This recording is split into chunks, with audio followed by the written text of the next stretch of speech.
هو الذی انزل السکینۃ فی قلوب المؤمنین لیزدادوا ایمانا مع ایمانہم، وہی ہے کہ جس نے اہل ایمان کے دلوں میں سکینت نازل کر دی تاکہ ان کے ایمان میں اور اضافہ ہو جائے، تاکہ وہ اور اضافہ کر لیں اپنے ایمان میں، جتنا ایمان ہے اس سے اور بڑھ کر۔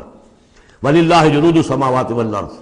اب ظاہر بات ہے کہ اس میں ایک تو کیفیت یہ تھی کہ جو انہیں سکون حاصل تھا کہ وہ تیار تھے سب اپنی جانیں دینے کے لیے، اس کے لیے بھی ایک سکون قلب کے اندر اللہ تعالیٰ نے ان کے پیدا کیا تھا، تبھی تو وہ اس کے لیے آمادہ ہوئے۔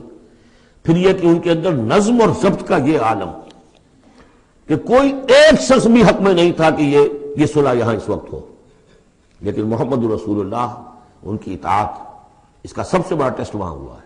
اور یہ بات جو میں کہہ رہا ہوں شاید بعض حضرات کو عجیب لگی، کوئی ایک شخص بھی نہیں تھا اس کے حق میں۔ اس کی دلیل کیا ہے؟ اس کی دلیل یہ ہے کہ جب حضور نے جب صلح ہو گئی مکمل، آپ نے فرمایا مسلمان اٹھو، احرام کھول دو اور یہی قربانیاں دے دو۔ کوئی نہیں اٹھا، ایک بھی نہیں اٹھا۔ دوسری مرتبہ کہا آپ نے اٹھو بھائی، اب ہو گیا بات، بس جو ہو گئی ہو گئی، اب یہی احرام کھول دو، کوئی نہیں اٹھا۔ تیسری دفعہ کوئی نہیں اٹھا۔ آپ دلگیر ہو کر، دل گرفتہ ہو کر اپنے خیمے میں چلے گئے۔ ام سلمہ رضی اللہ تعالیٰ عنہ ام المومنین آپ کے ساتھ تھی، ان سے جا کر کہا میں نے 3 مرتبہ مسلمانوں سے کہا ہے کہ اٹھو اور احرام کھول دو، کوئی نہیں اٹھ رہا۔ انہوں نے کہا، مشورہ دیا کہ آپ کسی سے کچھ نہ کہیں، اپنی زبان سے کچھ نہ کہیں، آپ اپنا احرام کھول دیے۔ بس آپ آئے باہر، آپ نے قربانی دی، احرام کھول دیا، اس پر اب سب اٹھ گئے۔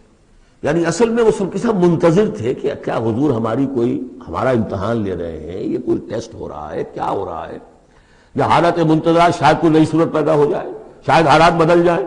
لیکن ان کے لیے یہ بڑی انہونی سی بات تھی کہ عمرے کی نیت کر کے ہم نے احرام باندھا ہوا، یہاں کیسے کھول دے رہا ہوں۔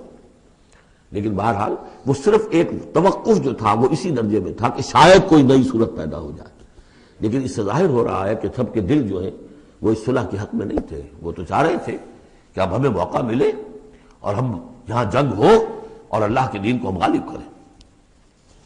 هو الذی انزل السکینۃ فی قلوب المؤمنین لیزدادوا ایمانا مع ایمانہم وللہ جنود السماوات والارض، اور تمام آسمانوں اور زمین کے لشکر تو اللہ ہی کے ہیں۔